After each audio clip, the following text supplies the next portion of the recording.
Therapy. My name is Joel Marshall. I'm your host. Great to see everybody out there. I've got a basking shark behind me for your viewing pleasure. Sometimes people talk about the Hollywood entertainment industry as swimming with sharks.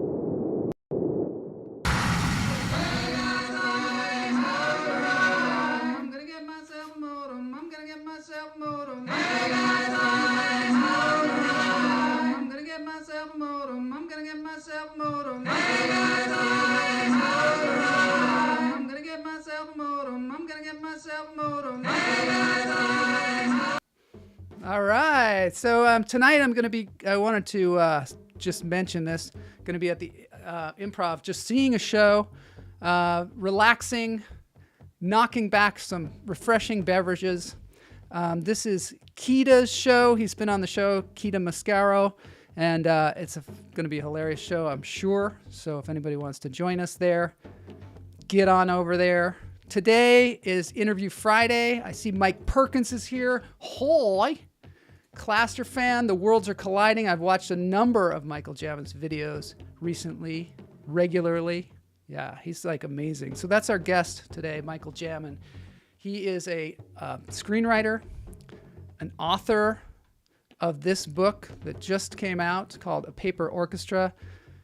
It's really fantastic. It's a very personal book, hilarious. When reading it, I was alone and laughing out loud, which says a lot about a book, I'll tell you that.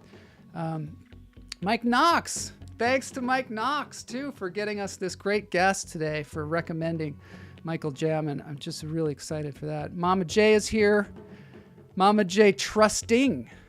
I hope that your cough is getting better. Mama J is from the show The Trust, if anybody's seen that out there. We've had her on the show multiple times. She's kind of a regular. These are our Patreons. We call our Patreons hummingbirds. We call people in the chat room hummingbirds. We call hummingbirds hummingbirds. And sometimes we call big yellow birds big birds, just so you know. I remember his commentary about multicams. I personally think that if a good story is told in multicam format, it will be successful regardless of the 2020s trends. Interesting. We'll have to ask him about that. I think you're talking about like a sitcom, maybe. So we're going to have to breathe. Bob Kirk is here. Hey, Bob. Hi, Joel. Looking forward to the interview. Me too, because I think we're going to get some really good information about, a lot of us are comedians. A lot of us are trying to write our own show. People are like, you got to write your own show. And we're like, what? How am I going to do that? Michael Jamin, yeah. All right, let's get this thing going.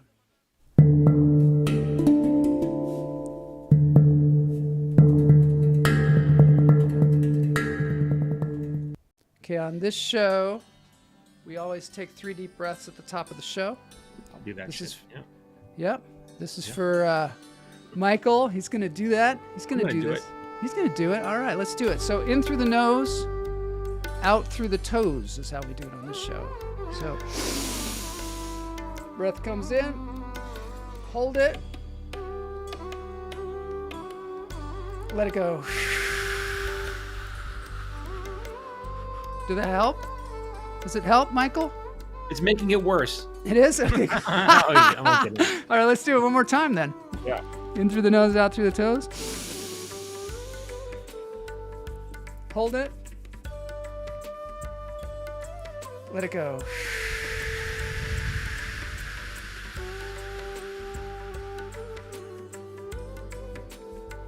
Behind me, I have this incredible Dunescape in tribute to the Dune 2 that is out in theaters now. In through the nose, out through the toes. Hold it. Let it go. Shake it out. Mike Knox says birds aren't real. He's referring to the incredible internet movement. Birds aren't real. Yeah. Yeah. So I believe that birds, some of them might be real. Just gonna say, but that's a conspiracy theory. Let's listen to some music, and then we're gonna get Michael on the show.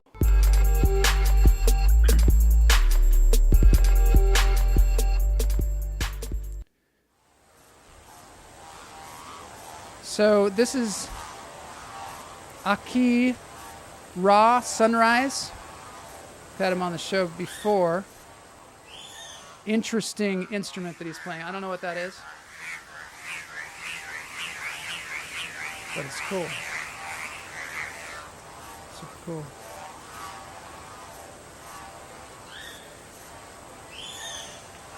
Some interesting comments coming in. See that.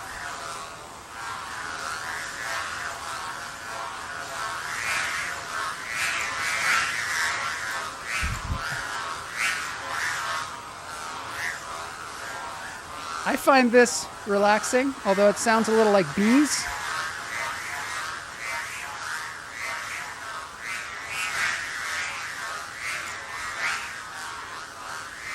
Love it.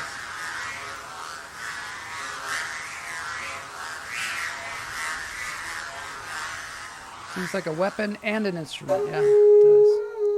Look at this crazy looking didgeridoo that he has. I think it's a didgeridoo.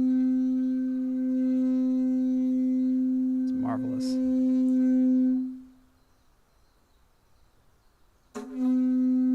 There's animals in this too, for those of you that like animals, which I hope is all of you. Because people that don't like animals, I don't know. I don't know what to do with them.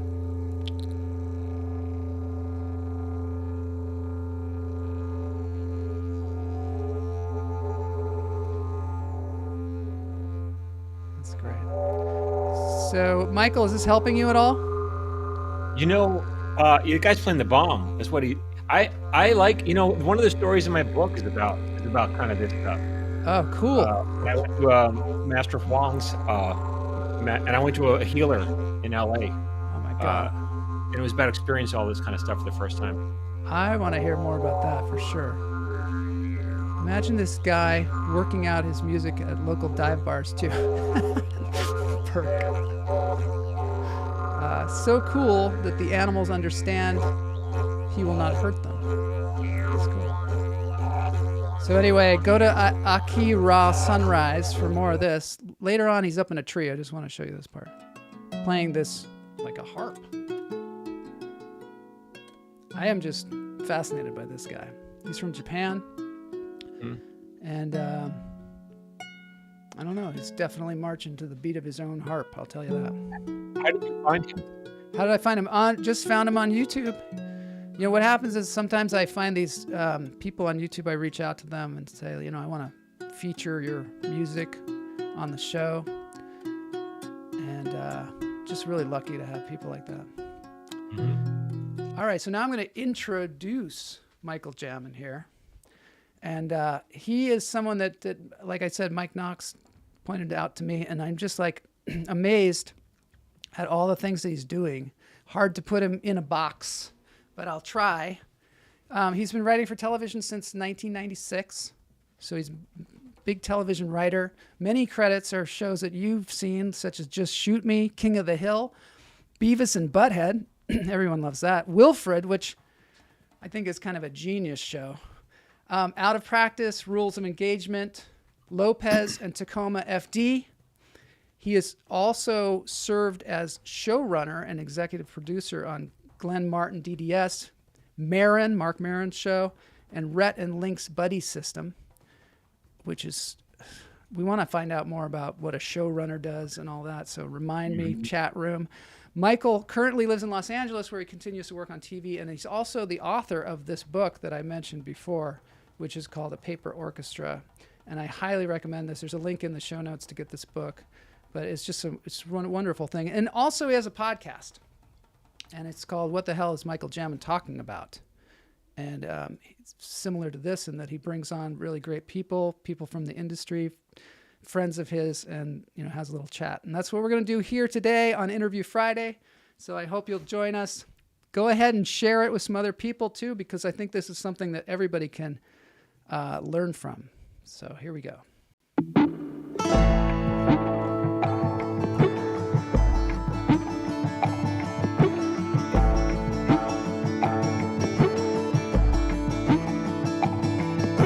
was so funny, and then it got so deep. The stories is so touching. We drove like an hour here just to see this, and it's totally worth it. Like, it's absolutely amazing experience. It made me cry. It made me think about my own life. To see those really emotional moments that he leaned into. It was more like, what did I feel from my soul? You know, I didn't expect it to change me quite like this, so I'm still like in the experience. It's not only a lesson in life, it's a lesson in how to write a good story. Like, that was epic. Everybody should see this show.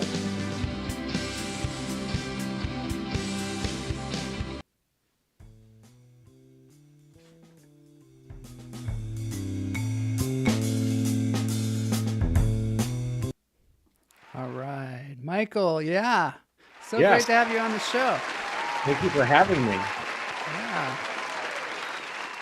Yeah. Full house. I have been reading your book. I'm not the fastest reader, so I haven't gotten through the whole thing yet. But I find it super delightful and super personal. Yeah. And Thank you you. said that you generally don't get a chance to write what you want to write because Never. you're writing for others. Never. Tell us about that. Tell us about that and about how this book Well, came about. Oh, I'm not complaining about it, but as a Yeah. TV writer, I don't write what I want to write. I write what someone pays me to write or what I think I can sell. And that's fair. It's a good trade. But Yeah. after doing this for 28 years, I just was like, well, I want to write something that I want to write without getting notes from the studio, without getting someone telling me I'm doing it wrong, without having any, that just want to, this is what I can do with everyone just leave me alone. And so Yeah. that's what I wanted to do, just express myself creatively and do something, because I'll often get notes.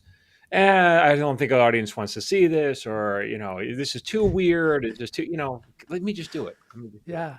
Well, that's one of the things too. It's a very personal book. Like, you'll learn a lot about Michael in this book. One of the things that you said about it, though, was that you changed the names and changed some of the descriptions and locations and things so that people maybe even that are talked about in the book won't even recognize themselves. Yeah. Yeah. It's funny. I had a friend, a girl I grew up with. She's an actress friend. And she's like, oh my God, she just commented today, I got to get your book. And I DM'd her. I'm like, oh, you have to get it because you're in it. But she may not know because I changed her name and her, characteristics about herself. And how did she respond to that? I haven't heard back yet. Yeah. Wow. That's interesting. I'd love to hear that too.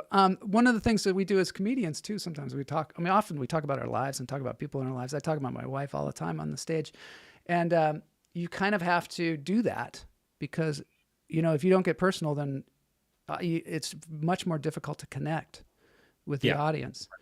Yeah. Have you, are you an outgoing person that likes to share your personal life, or no? Not at all. Not even a little bit. I even before I started, I'm on social media because I have to. This is how I get my audience and how I get the book out there. But I never posted on social media before any of this, and it's just that I really enjoy David Sedaris's writing. I think he's a brilliant writer, and so I've read all his work, and I wanted to. I just kind of wanted to. I was like, I wanted to do my version of what he does. And I think it's so powerful what he does. I think that genre, which is called personal essays, if you're doing it well, which he's the best at, I just think it's just so much more interesting than anything I'll read because the stakes are so high because it's not a fictional character. It's a real character you're learning about. And so if you're reading a novel and the character does whatever, gets arrested, gets thrown off a cliff, all right, whatever, a fake person just died. But if you read about it in a real person, the stakes are always higher.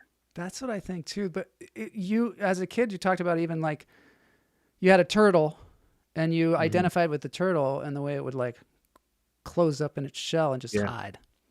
Yeah. And so why did you suddenly, do you think it's because of that you feel like such a need to express yourself, or that you got into writing, or? I don't know. Like, well, first of all, a couple things. Someone had made a comment on I was doing a live a couple of days ago, and I I talked about what you're talking about, that turtle story. Yeah. And she's like, oh my God, that's not you at all, because you're so outgoing here. I'm like, I'm outgoing here because I'm putting a show on. I can't, if there's a camera on me, I have to be outgoing. But in real life, I'm not like that at all. But then as far as like, why did I feel like I wanted to write about that? I don't know. It was just, when I was in college, I wanted to be a writer and I was not very good and I didn't get into the creative writing program. I got rejected twice. But you were But I at think, Princeton, right? I mean, it's like yeah, Princeton, pretty high yeah. bar, I guess. Yeah, I mean, it's a small the creative writing program was very small, so only a handful of people got in. But the like, I wanted to figure out how to, when you read something that's really good and you're like, whatever, you're connecting with that character and like, man, I just wanted to move people that same way, but I didn't know how to write, and the teachers there didn't know how to teach me, and so I had to learn on my own. But that was what the goal was, to express part of me in a way that would move other people. So I think I would feel less alone. Oh, that's interesting. The thing is, a lot of times people in the industry will tell you, you got to write your own stuff. Even if you're not a writer, like if you're an actor or you're a comedian or all this stuff, you got to write your own stuff. But you're learning as you go along. So to get to a place where you get a job as a writer, you have to kind of do it on your own. Could you tell us a little bit about how you got from, being somebody who wants to be a writer, somebody who thought maybe they didn't have talent, to being in a writer's room in Hollywood? And that's actually one of the stories in the book. That's called Jailbreak. And I talk about, early on, I got an agent, and, I was okay, but I wasn't that good. And then I teamed up with another aspiring writer, and we just started writing scripts together. And then we got together. We were good enough to get a job. That's not to say we were that good. Like, when you start off, you're just good. You're hoping to be good enough. There's so much. The learning curve is so steep that you were just kind of white knuckling it for the first couple of seasons. So do you feel that like imposter syndrome, like maybe you shouldn't be here kind of situation, or are you just like, I'm going to learn from all these people, I'm going to be like a sponge, like when you first get into a writer's room? Oh, I thought I was going to be fired any minute, because this was on Just Shoot Me. Everyone was super funny. All the writers were really talented, and they would pitch an idea, and then it would be met with, "Oh, that's hilarious," right? And then I would pitch an idea, it'd be silence. And I knew their ideas were good. Like when they would pitch, I'd laugh too at their ideas. So I wasn't like, how come them? I was like, how come I can't do what they're doing? And so it was, like I said, it was white knuckling. I'd write notes. I would just ask them questions, and hopefully I was not going to get fired, for the first couple of seasons. Because you were writing comedy, did you learn some kind of formulas of comedy? Was there any kind of like a mentor that told you, like, this is the way the structure of comedy? Do you think about that kind of stuff? Yeah. And there wasn't one person. I've learned over the years, I've just sat at everything I've learned about writing comedy, or just writing period, I've learned from sitting at the feet of writers with more experience and more talented than me. And so that's where I learned most of it. But I wouldn't say there's a formula, but there's a lot of similarities. There's a lot of things that a story needs for a story to be compelling. And so you learn what those things are. I remember even on Just Shoot Me coming to work, and, we were, before you, on a Monday morning, before you're even talking about anything, hey, what movie did you see? And the other writers would say what they didn't like about that movie and how they would have fixed it. And I remember thinking, oh my God, how do you guys know? And when they would explain this, I'm like, yeah, that does make it better, Really? Yeah. That's the thing, being able to look at something and try and make it better. So in the writer's room, I'd love to know a little bit about the nuts and bolts of how it works. Does one writer write a script and then everybody else like jumps in and makes it funnier, or what does the process? You have on most shows, at least on comedy shows, let's say you have 8 or 10 staff writers, and then there's one showrunner. That showrunner is the head writer, and that they determine what stories are going to be told and how they're going to be told. Often they are the person who created the show, but not always. And so they're the boss. And then they'll say, okay, what's today's episode? What are we going to work on this week? And everyone will pitch ideas, and the showrunner will say, I like that idea. Let's talk about that for the next 5 days and figure out how to tell that story. Then when that story is broken on the board, and we figure out what the beats are, one writer will go off and write a first draft. And is that usually how far out that they begin doing that? Like, is it weeks, months? It takes if you're working fast, it'll take a team of, let's say, 8 or 10 professional writers. It'll take a team anywhere from 5 or 6 weeks at that, working fast, from the beginning of the idea to the day the script is ready to shoot. Often takes longer. Wow. Yeah. So you have to. So does the showrunner do like all this, like kind of mapping out as like this thing has to hit at this time, this has to occur at that time. You have to. It's sort of like project management a bit too, right? Oh, it's extremely hard. I mean, my partner and I have done it a number of times, and it's extremely high pressure. It's funny. We had a pitch meeting yesterday, Uh-huh. and my partner was like, he goes, if this, because we were pitching to a producer, and he goes, if this producer decides to, if we wind up selling with this producer, he's going to want to run the show. And I just start laughing. I was like, perfect. Let him do it. Yeah. So it's not something that you like want to do every time. No, I mean, I'm happy to do it, but I'm also happy not to do it. Sometimes I'm a co-executive producer, which is the second highest level, and sometimes I'm the boss. It's, it's whatever job I can get. I'm happy to do whatever one. How is it different writing a book from the writing that you've done? Did you have to relearn how to write something like this? Well, story, I did a little bit, but story is story. There's not that much difference between telling a story for a TV screen versus telling a story for pages on a it's still a story. It's not like like I say, it's not like I was making, eggs, in my previous career, packaging eggs. No, I was still writing stories. So the only thing I did have to learn, it was just like painting with a different paintbrush. That's it. You're still painting. So when you write a screenplay, 99% of what you do is with dialogue, because there's people talking. But when you write a book, you have a couple extra tools at your disposal that you don't have when you write a screenplay. And that is internal monologue, narration. You can describe things without actually using dialogue. And so it was just fun to play with those things, but it wasn't, it wasn't earth shattering. Do you have to do anything in particular, like any kind of practice or anything to get yourself into kind of like the deeper space of writing personally like that? Well, I had to write, when I first started writing the first several of my stories, they weren't good, because I was writing in a new format. And so I'd write, okay, this is okay. And then I'd write another story and put it aside. And then finally I kind of got my legs. And those early stories did not make it into the book, but the purpose that they served was teaching me how to write in this format. So it wasn't wasted. And and a lot of there's a lot of humor in this and a lot of imagery too, which is what I found super delightful. It's sort of like a commentary, like your personality really comes out in the work. And so do you do like a daily journal or something like that? Or do you do anything like on a regular basis that can kind of pull that stuff out of you? These old memories and things, Well, I had a list. I mean, I'd keep a list on my phone of like potential story ideas, and each one was a memory, and each memory was like nothing. It was like, and that's I don't the have a point, great right, of the book is that like these are small moments in your life that maybe you even almost forgot, right? Yeah, right.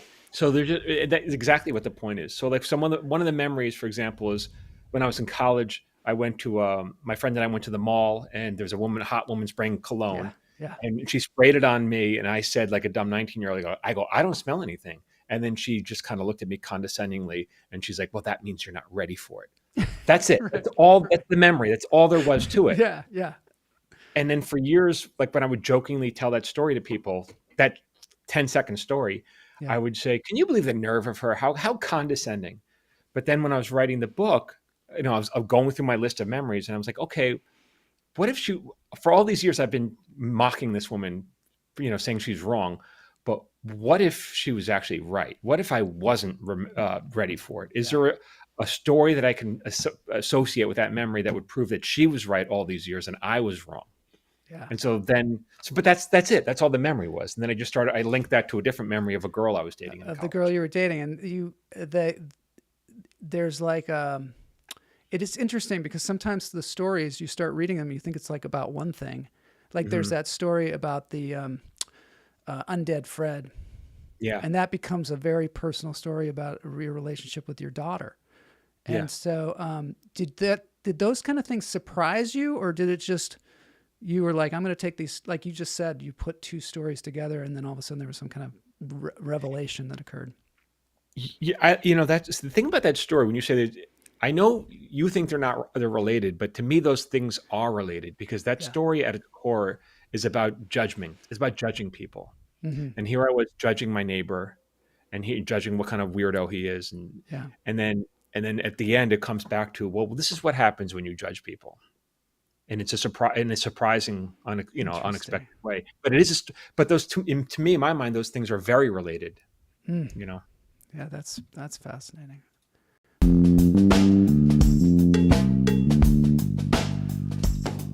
What motivates you to provide all this content for free? My friend, I have waited 2.5 years to answer this question. And the short answer is to build a community. Here's why. So I'm a professional TV writer, and I think people are surprised to learn that I don't write what I want to write. I write what people pay me to write, or I write what I think I could sell. But the idea of writing something just for myself that I wanted to do, like that hadn't occurred to me in 20-something years. Why would I do that? Like, I can't afford to spend 6 months on a project that I may love personally, but know that it's not going to sell. I know if I know there's not a market for it, I can't do that. This is how I keep the lights on. So this began to weigh on me, really. And one day I shared an idea with my wife, and it was a bad idea. I have been a fan of David Sedaris, the writer, for many, many years. I love that guy's writing. He could write a menu, and I'd say, this is the best menu I've ever read. I mean, really. And I thought, well, what if I did what he does? He writes true stories, like about himself. What if I did my version of that? And I shared this idea with my wife. I said, this is a bad idea. And she said, why? I said, well, if I do it, it's going to take me years to write it, to do it right, to write it really well. And even then, if it's sold, I'd barely making any money. And she said, oh my God, you have to. And I was like, why? Why do I have to? She goes, because if you do, you'll find yourself. And to be honest, I did need to find myself. I was not in a good space back then. I really wasn't. All right, so I started writing this thing. Along the way, I shared this idea with my friend John Altshuler, who is the co-creator of Silicon Valley, showrunner of King of the Hill, and he co-wrote Blades of Glory. And I tell him about this project, and he said, Michael, why is anyone going to go into a bookstore and pull a book off a shelf by you? And he was right, because even though I'm known in TV writing circles as, a decent comedy writer, I hope, in the world of publishing, I'm nobody. No one's going to pull that book off a shelf. So I had to start building a community. And the way you do that is you go on here and you give, and you give and give and give, and you don't even ask. You just keep giving, right? Until now, finally, 2.5 years later, I'm ready to ask. So here it is. My book drops today. It's called The Paper Orchestra. It's a collection of true stories, but they're fictionalized to make it sound, more entertaining and more engaging. And while I certainly don't expect anyone to come out and buy it, I hope my community comes out and helps support me. And if they do, I'll continue to promote my book, but I'm always going to promote it in a way that I'm educating you, showing you behind the scenes. Like, look, this is how I did it. This is how I hope you can do it too. Because I've been advocating, you guys make a community, make a community first. Just do it first. Stop asking for permission.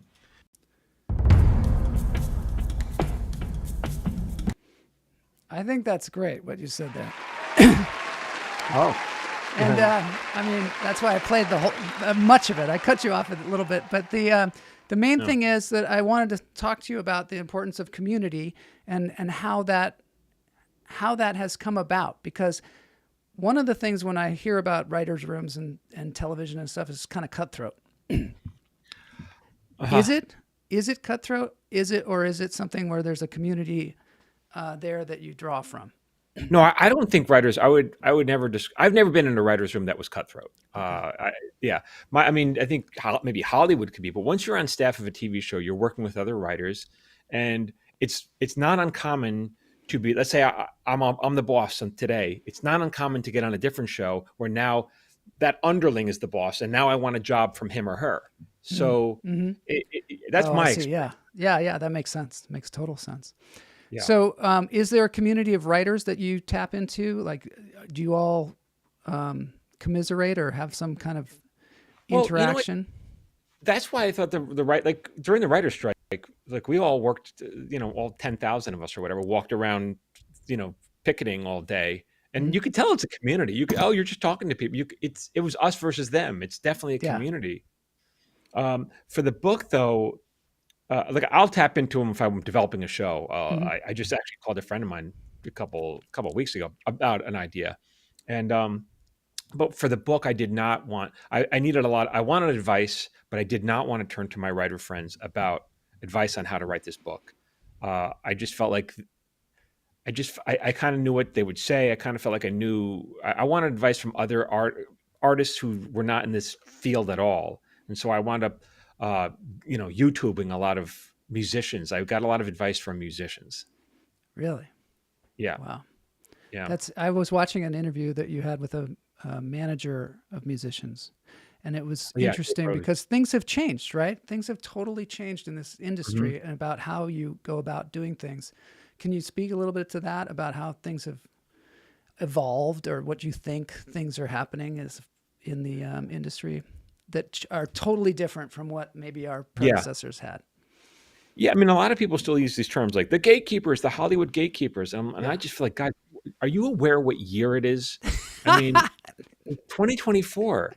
Every single one of you is complaining about the gatekeepers. You have a phone in your hand, and that phone is a miniature movie studio, and you could shoot whatever you want with this, and then you could upload it there because that's your distributor, and you can get eyeballs on it within a matter of minutes. You can get 10,000 or 10 million, depending on if it goes viral, how good it is, and if it goes viral. Like when I was a kid, this is what I wanted to do. Like I would make my aunt and uncle were on a game show, and as one of their parting gifts, they got an underwater Super 8 camera as a parting as a parting gift. And they're like, "What are we gonna do with this?" It wasn't even any sound. It's like Yeah. underwater Super 8 camera. So they gave it to me because I was a 10-year-old, and like, here, Yeah. here, take this. And I was like, wow. And so now I had a movie camera, even though there's no sound.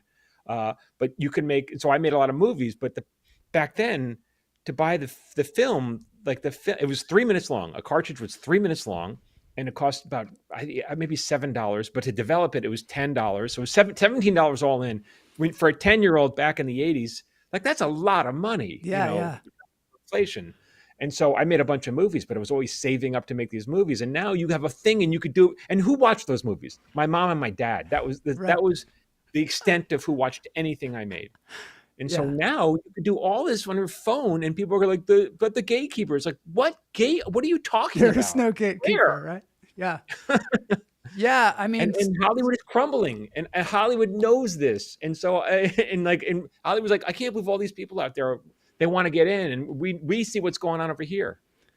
yeah. So sometimes we don't understand. Like sometimes people feel like, oh, I'm an outsider of the entertainment industry and I need to know what's going on inside of there. And it seems more and more like there's no inside of there going on. But also, what about like giving out free material? Like you were talking about building a community and giving out free material and free advice. Mhm. What do you think about that, about giving things out for free? I think that's I think that's the way you do it. I mean, part of what I was doing was I was going to go on social media, and I was going to prove to everyone with my knowledge that I'm a good writer. At least I should sound like it. If I know what I'm talking about, maybe the guy knows how to write. Yeah. Hoping that when the book dropped, people would say, "Oh, he's a good writer." Maybe I'll go listen to the audiobook or buy the paperback or whatever. So that was the intention. That was the intention. Yeah. And then you also have a course too that I wanted to talk about. You have a screenwriting course, and can you tell us like how that came about and what you provide with that? So I have a friend. He went to film school, and then he moved out here. I didn't really know him that well, but we became friends. Mhm. And so I remember sitting with him, telling him he was an aspiring screenwriter. And so I told him how I go about writing all this stuff. He goes, "How? I didn't learn any of this in film school. What are you talking about?" And I'm like, "Yeah, well," he goes, "You should make," and he's a digital marketer. He's like, "You should make a course out of this."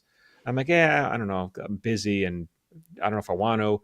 But then the pandemic hit, Yeah. and I didn't have time. And like when the pandemic hit, Hollywood shut down, and I was like, we're all screwed for I don't know how long. It could be weeks. Could be weeks. Yeah, could be weeks, could be years. I remember when we were saying it could be weeks. Weeks. Yeah. So that's when I put the course together, and it's Yeah. still available now. It's online. I recorded it, and So it's all fortunately I've been back. recorded, and anybody could go on there and take this course. Yeah, you can go to michaeljamin.com/course if you want to learn about that. That's so cool. I just want to point that out to people. Here it is, michaeljamin.com. Go there. So you just sign up there, and then you can do the course at your leisure, like as in your time. Yeah, right? what I usually do is every few weeks I do a free like webinar where I talk about writing or some aspect of the business, and then at the end, if you join the webinar, then we offer like a coupon. That's when we open the course. We offer a discount if you want to. If you show up for the webinar, we show up, and then you can. It's open for like 3 days out of the month or something like that. This is where Phil takes. This is the part that Phil does because he's the guy I paired up with. Yeah. And then it shuts down. But it's basically a writing course. And although I guess I focus on screenwriting, but it's a writing course. That is super cool. So Mike Knox apparently took the course because he says Yeah. best course ever. Yeah. That's great. Thank you. And I want to ask you about that. Let's see some question from the audience. When you say Hollywood is crumbling, do you mean in terms of vertical integration or how funding now works? I don't know what either of those mean.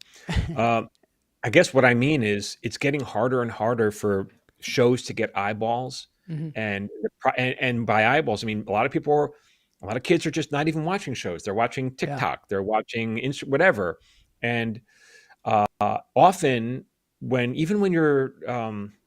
have a show, the network will say, hey, for this part, we reach out. This has happened a number of times. We want to cast an actor, and the network's like, can you find an influencer with about 10 million followers instead? Because that really influencer, happens. That really happens. Yeah. Because that influencer can get more eyeballs on the project, can bring viewers where the network can't do that. Many of these people have more viewers than networks do. Whoa, really? I guess Yes. that's true. Yeah, when you think about it. But then networks do. And so Wow. I've worked for a number of people. The last 3 shows I've done were not from, I was writing for, I would call them Hollywood outsiders, people who didn't come up through the traditional way to get a TV show. They were people who came up from the outside, who did it themselves and built up a name for themselves. And they built it up so big that Hollywood went to them and said, okay, can you do a show for us? Because you seem to be able to figure out what we can't do. That is so interesting. What is it like to work with a person like that, though, that is not in the usual structure of this thing? Is it a plus? Well, is it a negative, or both? It's the same as anybody else, I think. I mean, the first one, is Mark Maron. And Mark Maron was, for years, he was a comedian, but he wasn't working a lot. And then out of desperation, he told his manager, and we did an episode about this on the show. He told his manager, I'm starting a podcast. And his manager's like, what's a podcast? Yeah. He just gotten fired. He was a host of a radio show. And he got let go Air of America. Yeah. I think it was Air America, right? It might've been. Yeah. And then, so his manager's like, well, what's a podcast and how are you monetizing this? And Mark was like, I don't know. I don't know how I'm going to monetize. I'm just going to put my work, my art, whatever. He's a really good interviewer. I'm putting it out there. We'll see what happens. And that's what he did. He built it without the intention, just to put his work out there. And because he was good at it, people followed. And he wasn't chasing them. I did. And it was fascinating. It was also really fascinating information about the industry and about comedians. And yeah, I mean, I started listening from the get-go with that thing. You listened before me. So, And so then because he built up a following, suddenly the networks are like, hey, how about we give you a show because you have a following? And that became Maron on IFC, which did really well, which launched his career as an actor. And now, he's that. How was it writing for him in that you have to write kind of in his voice, right? How was that? Yeah. How is it to step into a show like that where something is just so particularly one person? Well, he was one of the writers. So he was in the first season, there was only 4 of us. So he was in the room the whole time. And as a writer, I'm just listening to the guy, trying to pick up his mannerisms and the way he talks. And I remember the first script we were writing was with my partner. We're writing a script and I go, no. He doesn't say that. He says engaged. Because Mark says engaged a lot, I'm not going to engage with you. That's his thing. And so we put stuff like that in and, you're getting his voice. I remember one time we were in the writer's room. I wrote a line and Mark goes, I wouldn't say that. I go, dude, you have said that. I pay attention to what you say. And he goes, really? And I'm like, yeah. And he goes, okay. And so that's how it got, stuff like that gets in because I'm listening. That's all. That's hilarious. What about the show Wilfred with the dog? Like, what was that all about? What was that like working on that show? Because it just seems so unique. Well, I was there for season 1. And so Jason Gann developed that show. He was the dog, but he was the co-creator of the Australian version. And then David Zuckerman developed it into the American version. And with Jason attached to play the part, and Jason was one of the writers. So Jason was in the writers. That guy is a riot. He is a riot. Yeah, yeah. I don't know. Yeah. I looked at his IMDb, and I'm like, where can I find this guy someplace else? I have not seeing where he's being utilized. I can't explain that. I don't know. Yeah. I don't know what's going on with his career. Interesting. But yeah, so I mean, when they're in the room, it's actually a little easier because you pitch them, with any actor. Same thing with Mark, you pitch, or the last show I'm on, Tacoma FD, the creators, the actors are in the room, you pitch them, and let's hear it out of their mouth. If it doesn't work, you don't do it. So the actors, you're saying because they're creators of the show and they're also writers on the show. This is another thing that seems to be happening too, is there's a lot of like people that are writers and performers. And do you find that more in the writer's room now than you did maybe back when you started, or has that always been true, like from Just Shoot Me and a lot of the things that you've done? No, I mean, I think it's always true. It's just that sometimes the actors don't want to be involved in the writing, which is totally fine. I see. Oh, that's interesting. And what do you tell people in your screenwriting course about developing an idea for a show? Like, do you have them, like what is just some of the stuff that you do to make sure that they start with something that is going to be worth it, all the work that you do down the line to make the show happen?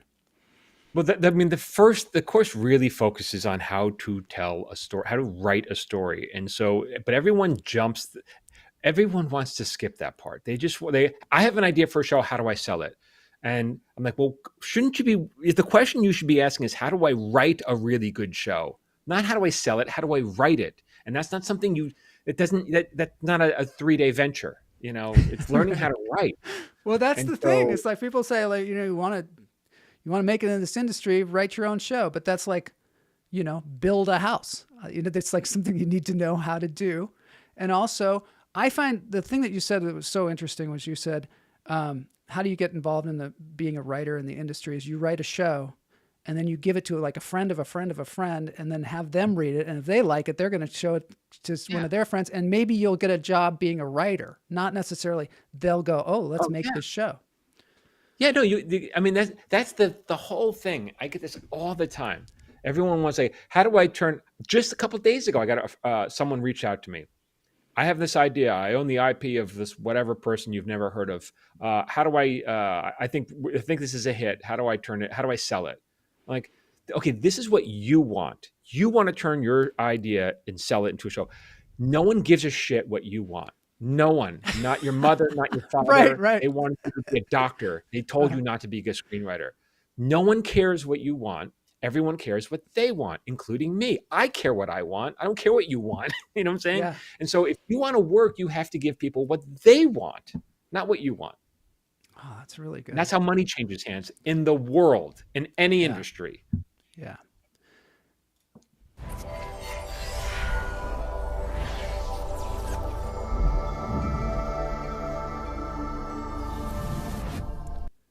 Now, you also have this thing where you have people subscribe to an email and you send out emails. What is this? The watch list. I'm gonna just play. Yeah. Hey, everyone. I wanted to tell you about my watch list. So once a week, I'm going to send out an email of curated content, my top 3 videos I think you should see. One will be for writers, one for actors, one just about creativity. The email is 100% free. Now, I'm not great at math, but multiply that by 52 weeks. That's 5,200% free. Yeah, you heard me. So to get on the watch list, go to my website, michaeljamin.com/watchlist, or you can find the link in my profile. Go get it. This is cool. I mean, what is that all about? I haven't watched that in 4 years. Are you still doing that? Oh, yeah. Yeah, it's a newsletter. It just went out today. And you seem to have like a lot of energy and be somebody that can really manage time. Is this true, or is this? Well, at this point, I have people who help with all of this. You do? Oh, that's great. I get a small team of people, yeah. That's cool. And so, did you do this on your own at first, or did you get a small team of people originally? No, well, a lot of this was was paid for by the course, so it was Yeah. like hey, so that all that Oh, funded that's itself. super interesting. Yeah, And now you had said when we were playing the thing in the beginning, wah wah wah wah, where the guy was playing that whip, yeah. that you had gone to some kind of. Are you a spiritual seeker? Did you just stumble upon something where you wanted to like learn about spiritualism? One of the stories in the book is called "No One Speaks to Master Huang," and it Yeah. was about there's a time I don't know many years ago, and I couldn't sleep. I just could I had insomnia, and it was went on and went on and on. And my wife said, "I have someone who can help you," and I was like, "What do you mean?" What do you mean? I know a man who can help you. It's like, why are you so vague? And so it turned out it was a Chinese healer in Orange County named Master Huang. And Uh-huh. I get there and, I go to his office and there's a rooster in a cage. I'm like, this is getting good. Yeah. Because it's like, Yeah. why would there be a rooster there? Yeah. And but then Master Huang was just, I don't know. He was so disappointing. It was just like, I was hoping he was going to be magical, but he wasn't. And he didn't help. But then my insomnia continued, and she found this other guy who was a healer. I'm like, here we go. But it turns out, so I go to his house, and it was breath work. And so he basically, it was like a breathing technique, and I kind of went out for a while. And it was so relaxing and Yeah. so helpful. And so I wrote about, that's one of the stories that I write about, I look which is forward to that. really a journey of from being closed-minded to being a little more open-minded. That is cool. That's really cool. Let's see what the chat room says. Classroom says, how do you handle pastiches? Like a similar premise in the log line, but different style, different stakes, different motivation. That's an interesting But question. I'm not sure I answered the question of how will I handle it how will I handle it? In what regard, I It's a guess. good question. Cluster fan, maybe you're going to clarify that for us. Yeah. Oh my God. Okay. So just one second.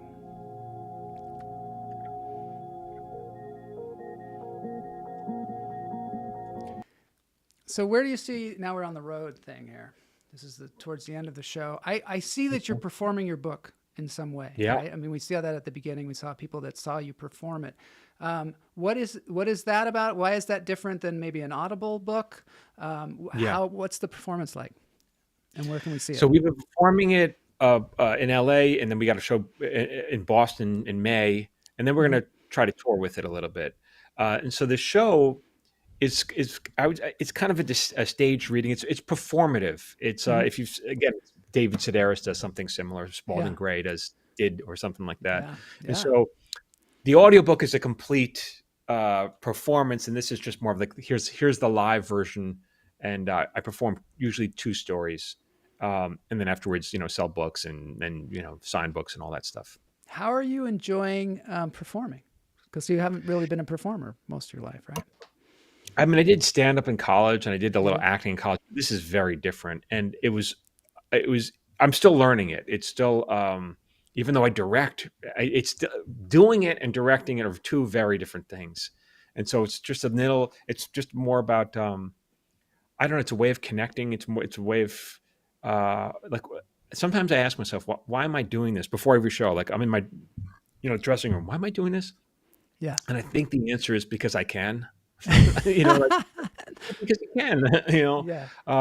And it's a good show, so why not put it out there and see what Is it different every time, or do you do this certain stories, or do you read from the stories? How does it work? Yeah, it's different. It's 2 stories, and I do different. I don't do different stories every time, but I tend to mix up the stories so that people come back, and because a lot of people just return viewers, they go, "Oh, I haven't heard these 2 stories, so I'll come back." And again, we have a bunch of shows in LA. I may wind up breaking out a story from my next book, which isn't even published yet. So it's just more like if I get tired, why not? Why not play with it a little bit? And you can. And where do you have upcoming shows that people can see? Oh, I do, but they're not. What they can go is, I haven't. The tickets are going to be on sale starting next week. We're just uploading the website, but Oh, they can go to fantastic. michaeljamin.com/upcoming where you play that video Yeah. and then enter their city. And then we'll notify you when tickets are on sale in that city. Oh, okay, great. And yeah, there it is right there. So yeah, so go and check that out. Check out the book. And are you pitching shows, actively pitching shows that you want to, produce yourself, or you want to show run, or not? Yeah, show run. You just want to. Oh no, we are. Produce. I mean, Yeah. we just did one yesterday. Right now the industry is very slow out there, which is so there's been some contraction, so we got to wait for the industry to bounce back. But yeah, I'm continuing to do it. But what I'm really excited about is just performing the book, whether we're selling the book and performing it and traveling a little bit. I love that. Okay. So we're going to have to end the episode now because we've gotten to the end, but this has been super, super helpful. People should go to michaeljamin.com if they want to get any of these offerings. And there's just a lot of, also go to the Instagram because there's just a lot of stuff that you're offering out there that is just, anybody can learn from it. Not even just writers, but anybody. And also get on that mailing list so you can see all the cool things to watch, the things that are beneficial. Do you feel like as a writer, you have a responsibility to the world to make the world a better place? No, I feel I have a responsibility to entertain people. And that's my, and so I don't, and I think if you entertain people and you help them connect, you are making the world a better place. But that's not my goal. My goal is just to, because I also think then you get accused of having an agenda. And is that a problem, having an agenda, do you think? People say that all the time. You have a woke agenda. No, my agenda is to keep you changing the channel. That's my agenda. If you change the channel, I don't make money. It's very practical. So yeah, but in terms of the book, my agenda is to get you to love it so much that you'll tell your friends. That's my agenda. Is there one other piece of advice that you can give people out there that, I'm not going to say young people, but people that are like trying to break into the industry, or if there's an industry anymore, or is there one piece of advice that you would give somebody if they said, hey, I want to be a writer, I want to be a successful writer, and I don't want to waste time? This is a bullshit answer, but it's true. Because people say, do you have any advice for me? I go, all I have for you is advice. Like, just get on the damn newsletter and just watch my damn, every day it's a different piece of advice. Listen to me. Damn it. All I have is advice. I love that. All right, now it's time for a dance break. I'm resisting the urge to play Jamin.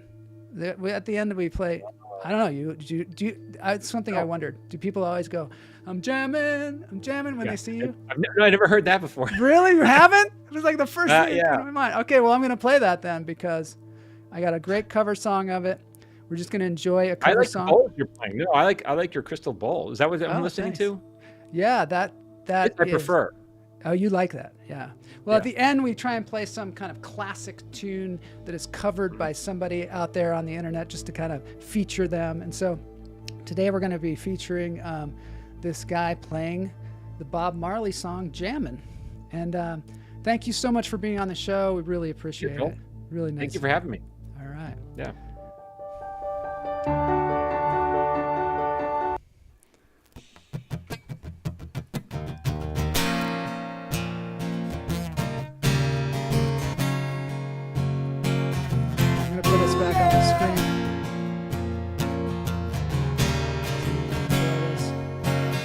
This is OG Cabillas. I wanna jam it with you. Jamming, and I hope you like jamming too. Ain't no rules, ain't no vow, we can do it anyhow. I will see you through. I thought for sure everybody said that. Like, no, I hear that one more time. I hear it, but I've never heard this guy playing it.